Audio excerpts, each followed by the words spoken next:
Hey guys, Sam here with another session of Common English Expressions A to Z. We are on our G topics. We're going to continue with those. Good afternoon to you guys. I hope you guys are having a good day. Okay, so sorry. Hey guys, I hope you guys are having a good day. Good afternoon to you guys. It's good to see you all. We're going to continue with our G topics. Hey Elahe K, Maryam MP1, Puria, and Jalal Tawana 65, Eli WSH, A Karimi, A30, Zahede. Hey guys, good to see you guys. Good afternoon. I'm glad you guys could join me. We're going to continue our sessions with the common expressions. Hey Sajadu01, good to see you, man. Hamed Haji 1430, good to see you, buddy. Sudi Rasuli, hey Ramin Bahrami, good to see you. Hey Maede, good to see you. Good to see you guys all. I hope you guys are doing well. We're going to continue with our common English expressions. We're on our G topics. We actually have a really cool topic today for those of you guys who are planning on doing the IELTS academic test. We're going to go over some expressions that are very useful for your writing task. And they're also very useful for those of you guys who like to talk about statistics or news or anything like that, okay? Oh, I have some more people here I didn't say hi to. Hey, Qasemi to Info, and hey to Armina Ali Najad. Good to see you guys. I'm doing good, Ramin. Thank you for asking. And hey, Mehran, good to see you, man. I hope you're doing well. I hope you're taking care of yourself and you're doing well. Okay. How can we access your previous live sessions? So, Karami, my sessions 1 to 3 are posted on YouTube. If you have VPN, you can access them there. The rest of my sessions are going to be posted there soon, hopefully. There's a whole bunch of videos that are supposed to be posted on YouTube, so it might take some time. I might also in the future put them on IGTV. Right now, I'm limited with what I can upload, so I'm having a hard time of doing that, but maybe in the future it'll be easier and I'll do that as well, okay? I posted all my notes from sessions 1 to 3 as well, so you guys might have had a lot of stories because of that, but those are posted up too. You can check them out if you missed them or anything. You keep on doing exercises. That's good, man. Hey, Qasemi, good to see you. Thank you for joining me. Hi to everybody who's joined me. So, as you guys know, we are on our G topics. Today we're going to talk about, our first topic is graphs. Specifically, we're going to learn some expressions we can use to describe graphs. If you guys don't know what graphs are, when we have some data and we want to draw it, we want to make it visual, we use a graph to draw it. So usually graphs, they have some kind of a line going up or down, or they have a curve. If you guys remember from your math days, we used to draw the sine curve or the cosine curve or the tangent curve or something like that, okay? Hey to you guys who just joined in. So, as always, I'm going to turn off the comments while I teach, and then afterwards, if you guys have any questions, you can go ahead and ask. Hey, NSTRN, good to see you. Where am I from? SFAB, I am Iranian Canadian. I was born in Tehran, I grew up in Canada, and right now I'm in Tehran. Thanks, Ramin. I really miss our sessions too. I hope you do well in your IELTS whenever you get a chance to do it. Okay, guys, so I'm going to turn off comments and we're going to get started. Let me go and do that. So whenever we want to talk about graphs, there is certain expressions we can use to talk about the trends we see on the graph. Okay, So if the line is going up, for example, or if it's going down, or if it's going up really fast or slow, things like that, okay? This is really useful expression if you're doing the IELTS academic test. These are really useful expressions. You can use them in the writing section or just in general, even in the reading section. A lot of these expressions get used, okay? In our everyday life, if we read a lot of newspapers or if we work somewhere where we have to give a lot of reports, then we're going to use graphs a lot, and these phrases are very handy. So let's get started. So the first expression we can use to describe a graph is a sharp increase. A sharp increase. So when we want to describe something that goes up really fast, okay? So whatever the graph is, maybe we're drawing a graph of a population over time, okay? So the population of Tehran, we're looking at it over time, and we want to talk about it. So we can say there was a sharp increase in Tehran's population in the year, 1380, something like that, okay? So we can use this expression to talk about some increase that was by a large amount, okay? So maybe we were looking at a graph of sales, how much we sold. Maybe we're in our company and we're talking about our sales. We can say there was a sharp increase during December, okay? So during December, our sales went up by a lot. When we use this term sharp increase, we're usually talking about a line that's like this, okay? It has a sharp slope. It goes up really quickly. These days, we talk about the coronavirus a lot, so we can say there has been a sharp increase in the number of corona cases. Okay, so we're talking about the number of corona cases going up by a lot, okay? The next expression is kind of the opposite of this one. It's a steep drop. A steep drop.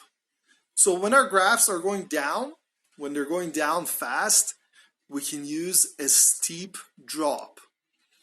When the number of something goes down by a lot, we can use a steep drop.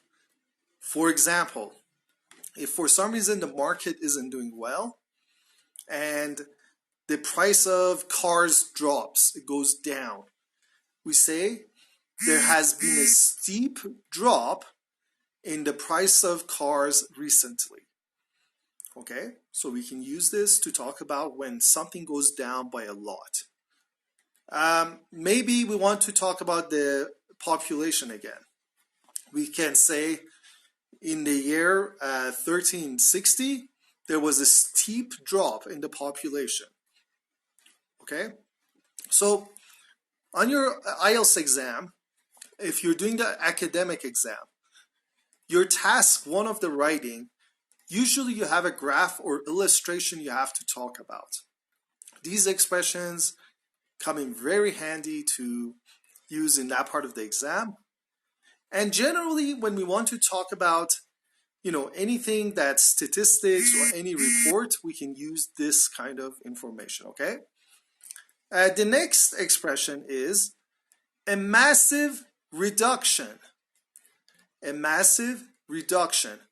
Now, a steep drop refers to the shape of the graph, okay? So if we're drawing our line comes up and then it goes down, we have a steep drop. A massive reduction, we're talking about the number of something that came down by a lot. So if we have bar graphs, we can use this word, a massive reduction.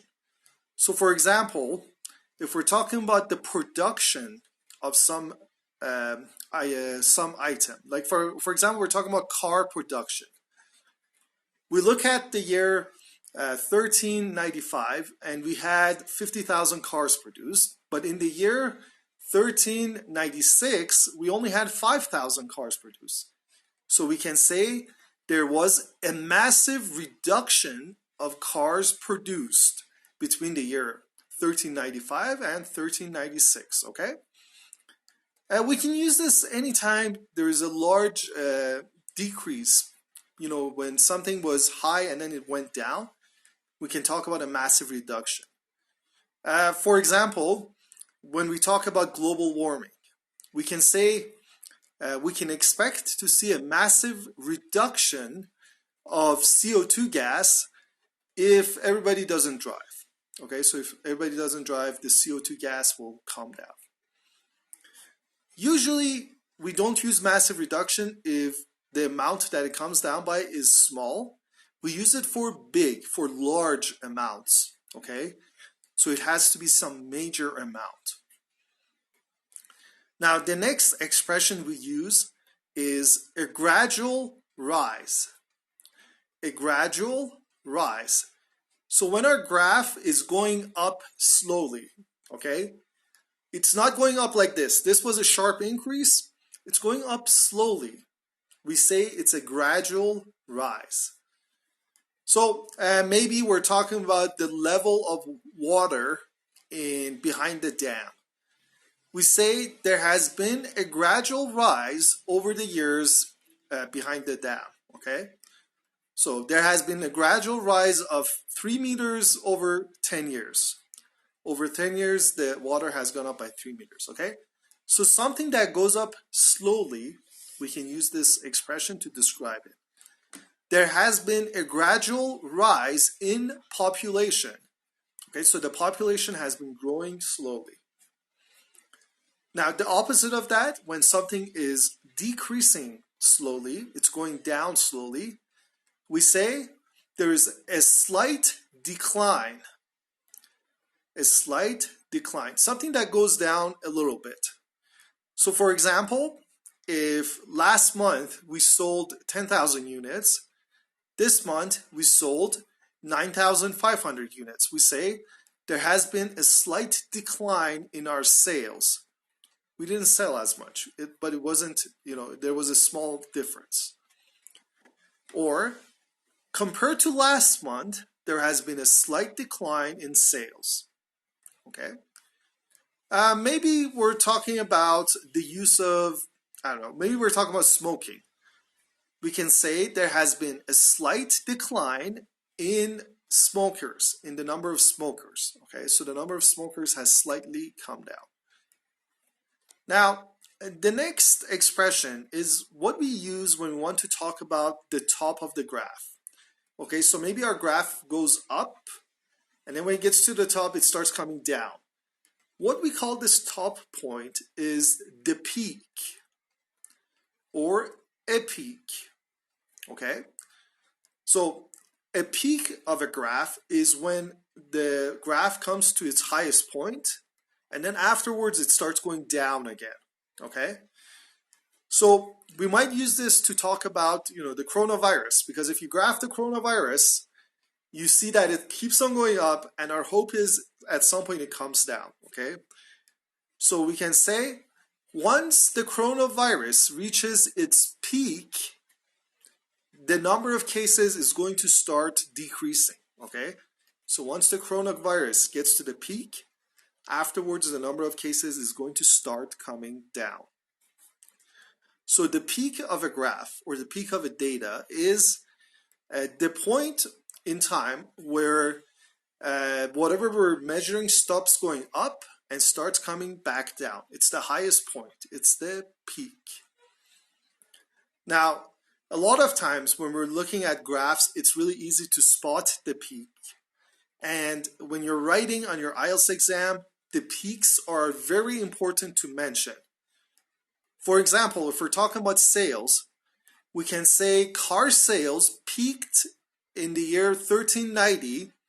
So the highest car sales were in 1390, and then they start coming back down. Okay? So this is when we say peaked, what we mean is they went up and then they started coming back down. Okay.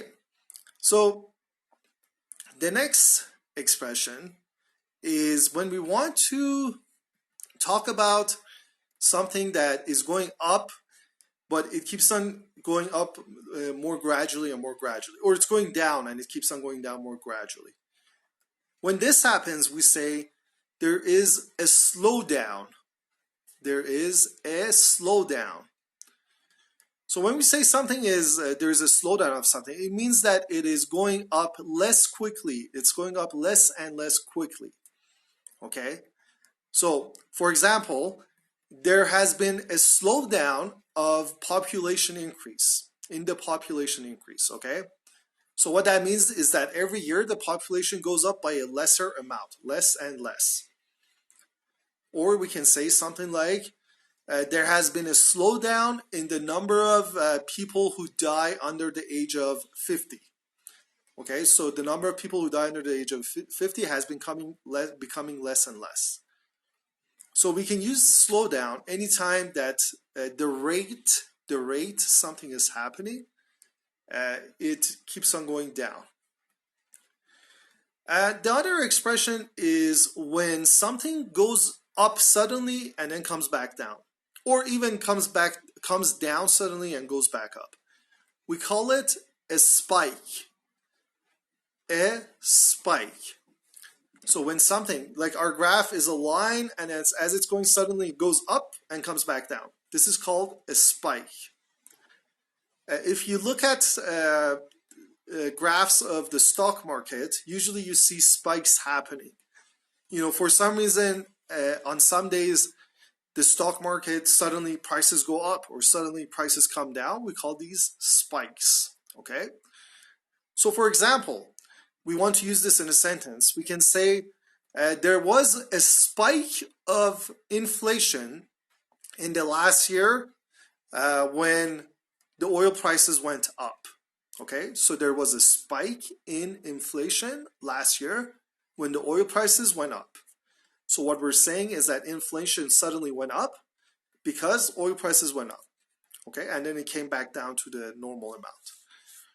Or we can use this when we're talking about data or bandwidth use. So when we're talking about how much internet someone is using or is used in the city, we can say there was a spike in internet use at 9 p.m. You know, at 9 p.m. everybody started using their internet. So suddenly it spiked up. Okay? So spike is for something that happens in a short amount of time. Okay? In a very short amount of time, it suddenly goes up and then comes back down. You know, at 9 p.m. it spikes up, but then at 9:30 it's back down. Everybody finished whatever they're doing. They check their emails. Or the prices, you know, suddenly went up. They were up for like a week and then they came back down. It was a spike of prices, okay? The next expression is something we can use when we want to describe something that was going down, but then it started coming back up, okay? So something was going down, like the price of cars was going down, and then start coming back up. We can say that the price of cars is making a steady recovery. A steady recovery, okay? So something that was going down and starts coming up, we say it is making a steady recovery. So we can use this when talking about the economy, okay? For example, the economy has been slumping, it has been going down in the past couple of years, but now it is starting to make a steady recovery. So it's starting to come back up, okay? So very good phrase to talk about something that stopped going down and has been coming back up at the same speed, okay? It's not a spike. It didn't just jump up and back down, and it's not doing a sharp increase. It's just going up at a steady speed, okay? So we can use this for like the population of a country after the war. We can say the population of Europe has made a steady recovery since World War II, okay? So since World War II, the population has been increasing steadily. The last expression I want to talk about is when we want to talk about a graph that keeps on going up and down, okay? We can say there are fluctuations. Fluctuations.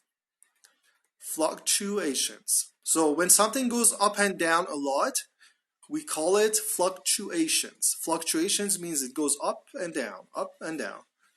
So we can say the stock market has had many fluctuations this year.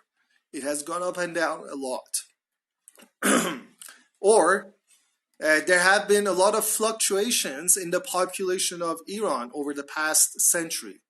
You know, in the past 100 years, the population has gone up and down a lot, okay? So all of these expressions, we can use them to talk about a graph or just any kind of statistical data. They are very useful for those people who are planning on taking the IELTS exam, on the academic exam. Oops. Sorry about that, guys. My phone just fell. So they are very useful for those people who are planning on taking the IELTS academic exam, especially in your writing task 1. Also, for your reading, these are expressions that you can expect to see in your reading articles, okay? So I'm going to turn on the comments, and if you guys have any questions, you can go ahead and ask me. Today's topic has been very technical so far. I really wanted to talk about graphs and how we can describe them. That's why I put this in my G topics. So depending on the shape of our graph, we can use any of these expressions to describe it. A lot of times we can use them to talk about some data we hear about too. You know, when we read about coronavirus, we can use it to talk about how the coronavirus cases are going up, or if they're coming down, or if they're increasing at a steady speed. We can use these expressions to talk about that as well. Hey, Zahra Art, good to see you. Good afternoon to you. Thank you for joining me. So if you guys don't have any questions, our next topic that we're going to talk about is habits or hobbies. We're going to learn some expressions that we can use to talk about our habits. So our habits are the activities that we do regularly, the things that are a regular part of our life. We do every day or every week or something like that, okay? So when we want to talk about our habits, there are some really useful expressions that we can use to talk about them. And I want to say this right at the beginning. Some expressions, some habits aren't all positive, like smoking is a bad habit. So some of these expressions will be about negative habits. They're also useful for, yeah, absolutely, Karami, if you write academic papers. So if you're in university and you want to, write academic papers, if you're doing some research, these expressions are very useful to use in your research. There's a lot more too, so if that's something you're doing, definitely look into learning more than this. Hey, PRM RSTZ, good to see you. All right, guys, so I'm going to turn off comments again. We're going to start talking about habits and how we can discuss them. If you guys have any questions, please ask me afterwards, okay? All right. So when we want to talk about our habits, there are a couple of expressions we can use to talk about any habit that's good or bad. They're neutral expressions. Neutral expressions, you can use them to talk about good habits or bad habits. So the first one is, I spend a lot of time. I spend a lot of time. So for example, I spend a lot of time watching TV. Okay, in my day, I spend a lot of time watching TV. That can be good or bad. It depends how you look at it. I spend a lot of time reading. I spend a lot of time studying English. So anything you do, every day or spend a lot of time on, you can use this expression for. It's pretty neutral. You can even use it for negative things. Like, I spend a lot of time smoking. It's not a good thing, but you can use it to describe that. For things like smoking, which are activities we don't measure with time usually, we can use this next expression. We can say, I often tend to, or I tend to. I often tend to. Because we have a to here, we have to use the infinitive form of the verb. Okay, so I often tend to watch TV. I often tend to read. I often tend to smoke. So maybe we want to put a time on it. I often tend to smoke in the afternoon. So every afternoon I smoke. Or I often tend to go to the pool during the summer. When it's summertime, I go to the pool to swim. Okay? I often tend to swim during the summertime. I often tend to stay up late during school. Okay? So if I have school, I stay up late. It's a habit. It's good or bad. It's neutral. This expression is neutral. I often tend to eat hamburgers 3 times a week. Okay?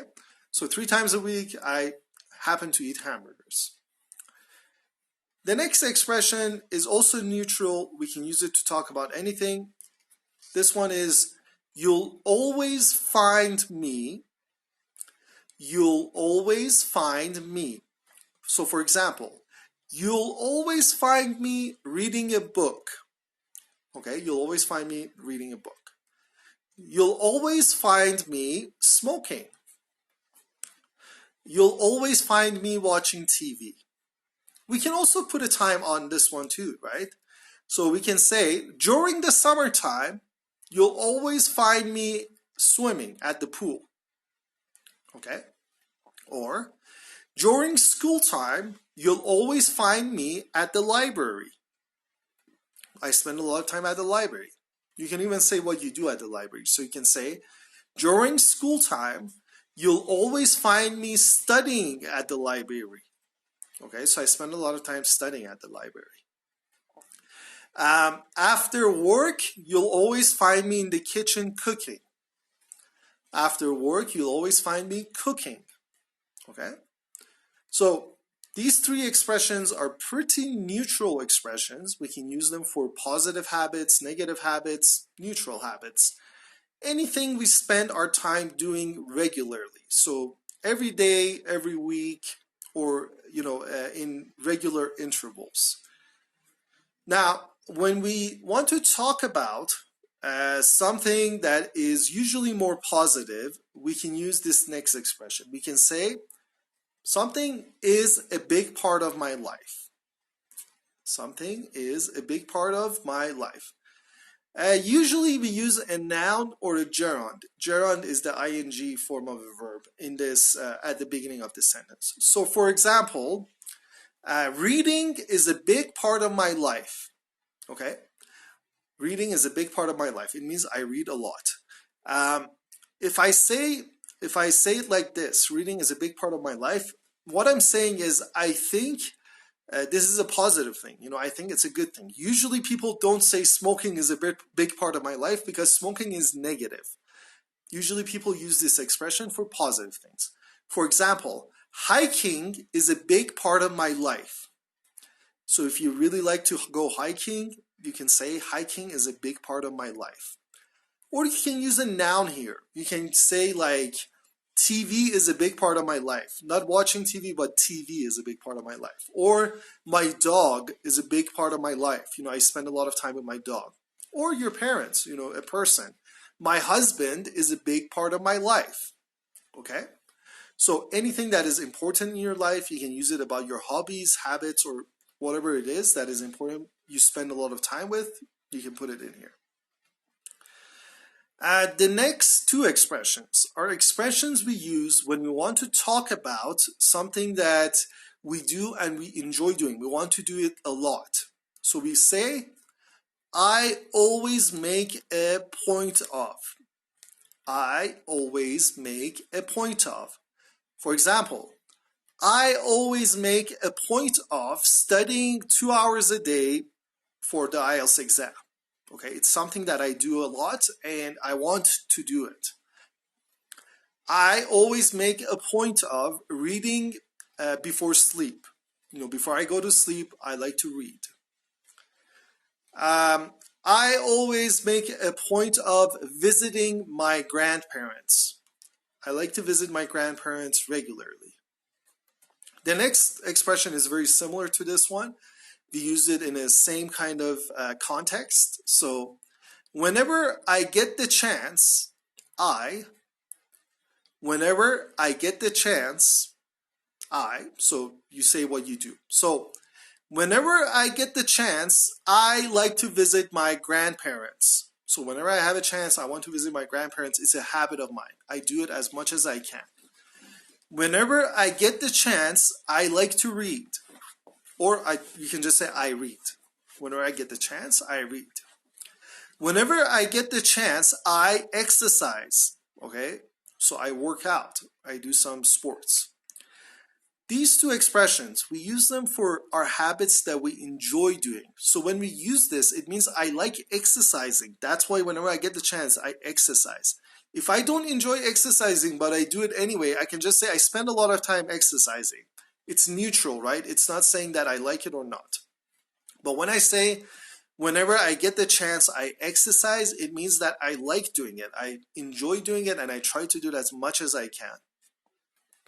Whenever I get the chance, I cook at home. I enjoy cooking at home. Okay? So these two expressions, I always make a point of, and whenever I get a chance, we can use them to talk about our habits that we enjoy doing. The next one is when we do something, but it's not intentional. Okay? So when we do something, but we don't mean to do it. And usually it's a negative thing. We can say, I have a habit of. Okay? I have a habit of. It doesn't have to always be negative, but it can be. For example, I have a habit of chewing my nails. I like to chew my nails. It can be a good habit or a bad habit depending on how you look at it. So it's not an intentional thing. When I get nervous, I chew my nails. It's not intentional. Or I have a habit of sleeping on the right side of the bed. I always sleep on the right side of the bed. It's not intentional. I just end up there. Okay. Or I have a habit of waking up at 6 a.m. Okay, no matter what I do, I wake up at 6 a.m. Okay, so we use this expression for something that isn't always intentional. It's usually a habit that we do it without thinking about it. The next expression is what we say when we have a negative habit. When we have a bad habit, we use this one. So we say, I can't stop, or I can't seem to stop. Okay? So if we have a habit that we want to stop, we can use this one. We can say, I can't seem to stop smoking. Even though I want to stop smoking, I can't do it. I always smoke. I can't seem to stop chewing my nails. I can't help it. I need to chew my nails. I can't seem to stop sleeping late. Okay? I don't want to sleep late, but I end up always staying up late. I can't seem to stop. Or I can't stop, I can't stop myself from buying, chocolate. Maybe you spend a lot of money on it. I can't stop watching movies. I just can't. I want to stop, but I'm wasting a lot of time watching movies. So anything that you think is bad, or you want to stop doing it, but you can't, you use this expression. Like smoking. Smoking is a really good example because a lot of people want to stop smoking, but they can't. So they can say, I can't stop smoking, or I can't seem to stop smoking. Or I can't stop going fast. I can't stop driving fast. Whenever I zone out, I start driving fast. The next expression is similar to this one when we want to talk about something negative we do. We want to talk about something that we think is bad. We can say, I can't help. I can't help. So the way we make a sentence with this one is, I can't help but smoke. Okay? Or I can't help chewing my nails.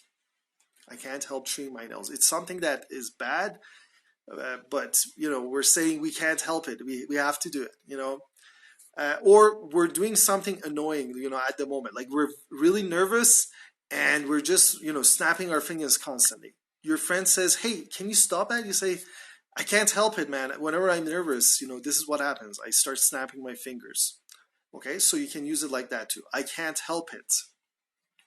So, you're smoking and your friend is like, "Can you put that out?" I can't help it. I need to smoke. Okay? I can't help smoking. I can't help chewing my nails. I can't help gambling. It's a bad habit, but I can't help it. I need to gamble. I need to bet. I can't help sleeping late. I always end up staying up late. Okay? So both of these expressions we can use to talk about some of our negative habits, our bad habits, the ones we don't want to have. I can't seem to stop, or I can't help. And the next one is one we can use in general. This is a pretty neutral one.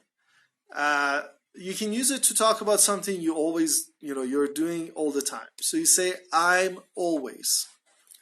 I'm always. So I'm always listening to music. I love music. I'm always listening to music. I'm always posting on Instagram. Okay, so this is something that I do a lot. I can't help it. It's my habit. I do it a lot. I'm always getting in a fight with my mom. It's not a good habit, but it's something that happens. Things like that. Like I'm always angry. We can use this to even describe how we feel a lot, not just for our habits, but how we feel as well. I'm always exercising. I spend a lot of my time exercising. So this is more of a neutral expression as well. We can use it for really anything. So we just went over some expressions we can use for describing our habits. If you guys have any questions, please go ahead and ask me. As you guys might have noticed, for a lot of these expressions, we have to use a gerund, the ing form of it, or a noun. Or sometimes it's a verb too. Like for the second one, we had an infinitive verb. I often tend to watch TV. Okay, but most of the time we have to use a gerund. We have to, use the ing form of the verb to talk about our habits. Okay, so if you guys don't have any questions about this, that's pretty much the end of our session. Thank you very much for joining me today. I'm going to have my next session tomorrow at 5 p.m. again. 5 p.m. seems to be a really good time because more people seem to be around. So I'm going to keep these sessions at 5 p.m. I'm going to add a timer, if I remember, to my story. Please go ahead and use that to remind yourself when the session is going to start. I posted my notes from sessions 1 to 3 because some people were requesting them. So I've highlighted those. Go ahead and check them out if you missed it.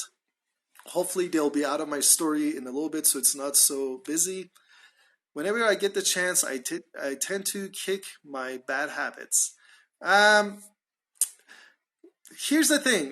Whenever I get the chance, I tend to kick my bad habits. You're using a couple of expressions that talk about your habits. Okay, I tend to is something you use for a habit. Whenever I get the chance is something used for habits. So for example, whenever I get the chance, I smoke. I tend to smoke a lot. Kicking your bad habits is when you're trying to get rid of your bad habits, but you don't necessarily always say it like this. Usually you say, I'm trying to kick my bad habits. You don't have to say, whenever I get the chance. Whenever I get the chance suggests that you're not doing it because you don't have the chance, okay? That's better to use the whiteboard. Shojai, I don't have a whiteboard at home. Maybe if I do these in the English cafe, whenever that happens again, I can use a whiteboard to do it then. But thank you for the suggestion. I appreciate it. I do post my notes afterwards in my story. So, if you want to write them down, you can check it out then. You can write them down over there. If the English cafe opens and I can do these lives over there, I will definitely use the whiteboard. Thank you for the suggestion. Thank you, Nasran, for joining me. I'm happy that you found it useful. Do I only speak English? PRM, RSTZ, I do speak a little bit of Farsi, but in my live sessions, I like to speak English only, okay? Because I want you guys to practice your listening as well. If you guys are planning on taking the IELTS exam, you definitely need to practice your listening as well, okay? Please save your lives. Edham, I will do that. My live is going to be on my page for 24 hours, and then eventually at some point it will also be on YouTube, so you can find it there. I have a habit of trying the best. That's a good habit to have, Ronnie. That's really awesome. Thank you very much, Muslim Tahiri. I really appreciate it. What level is this class? Kamali, this class is about intermediate level. Some of the things I talk about is lower intermediate, pre-intermediate, some of them is post-intermediate. I try to keep it about intermediate so everybody can use it. Put your cell phone on mute mode. Oh, Daniel, I'm sorry. I usually put it on D&D mode. I'm really sorry if it was making noises and stuff, okay? Studying is a big part of my life. Yeah, Ronnie, that's a really good way of talking about, if something is a major part of your life, it's a big habit, absolutely. I can't seem to stop the laziness. Yeah, that's another bad habit we usually try to kick. So I hope you guys found this useful. Thank you very much for your positive feedback, Hamid Mahboubi, and the rest of you guys who keep on giving positive feedback. Thank you guys very much. I really appreciate you guys coming here for my lives. If you are just joining us, I'm about to finish the live, but don't worry, you can watch it on my Instagram, and hopefully it'll be up on YouTube soon. I'm going to post my notes tonight. In a couple of hours, I'll post them up for you guys so you can write them down. Would you like to have a live together? Maybe at some point, Danielle. Send me a message, send me a DM. For these live sessions where I'm teaching, I'm just going to do it solo, but if you want to do a live interview or something, definitely, man, that would be awesome. Send me a DM and we can discuss it. Do I have any sources? MH Kamali, I usually use the internet. I just look on different websites because sometimes I forget some of these topics and I get some really good ideas from the internet. So for these live sessions, I'm mostly looking on the internet, okay? All right, guys. So please take good care of yourselves. I will see you guys tomorrow at 5. If you haven't checked out the other instructors, go ahead and do that. There are some really good instructors at EnglishTurbo, and they all have live sessions these days. The next one is, I think, at 7 p.m. With Dr. Speaking. So go ahead and check him out. I have a highlight where you can find his page. Take good care of yourselves, guys. I will see you guys tomorrow.